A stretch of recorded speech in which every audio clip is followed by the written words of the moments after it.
আন্তর্জাতিক অপরাধ ট্রাইব্যুনালে মৃত্যুদণ্ডপ্রাপ্ত শেখ হাসিনা এবং সাবেক স্বরাষ্ট্রমন্ত্রী আসাদুজ্জামান খান কামালকে দেশে এনে রায় কার্যকর করার আহ্বান জানিয়েছেন ডাকসু বিপি সাদিক কায়েম।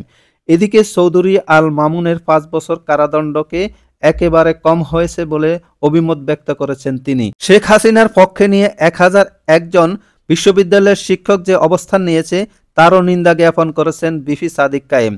তিনি বলেছেন, যারা এই খুনি হাসিনার পক্ষ অবলম্বন করেছে তাদেরকে এই দেশ থেকে নির্মূল করা হবে, তাদেরকে এই দেশে কোনো অবস্থান দেয়া হবে না এবং শিক্ষার্থীরা তাদের ক্লাস বর্জন করবে। যদি শেখ হাসিনাকে এদেশে এনে রায় কার্যকর করা হয় তাহলে যেই শহীদ পরিবার আছে তাদের আত্মা শান্তি পাবে এবং শহীদদের আত্মা শান্তি পাবে। ডাকসুর পক্ষ থেকে অবস্থান পরিষ্কার, খুব দ্রুত সময়ের মধ্যে এই রায় কার্যকর করতে হবে। যতক্ষণ পর্যন্ত এই রায় কার্যকর হচ্ছে না ততক্ষণ পর্যন্ত শহীদের আত্মা শান্তি পাবে না। এই খুনি হাসিনা এই বাংলাদেশে যে গণহত্যা এবং শিহত্যা করেছে, যে শিক্ষার্থীর উপর নিপীড়ন নির্যাতন করেছে, এই খুনি হাসিনাকে দ্রুতই দেশে এনে এই রায়কে কার্যকর করতে হবে। এটা হচ্ছে এখন এদেশের আপমন মুক্তি জনতার, ছাত্র জনতার দাবি।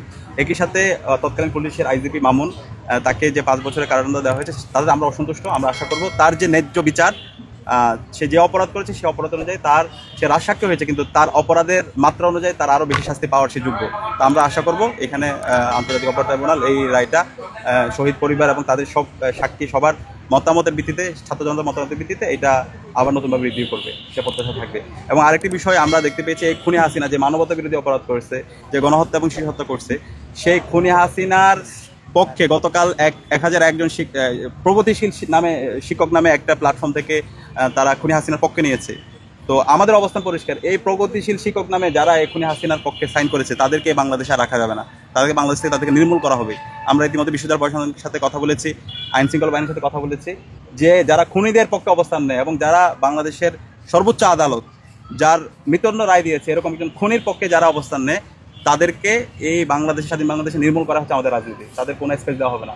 আমরা শিক্ষার্থীদেরকে আহ্বান জানিয়েছি তারা যেন তাদের এই সমস্ত শিক্ষক যারা আছে তাদের ক্লাস বয়কট করে এবং একই সাথে বিশ্ববিদ্যালয় প্রশাসন তাদেরকে যেন চাকরিচ্যুত করে।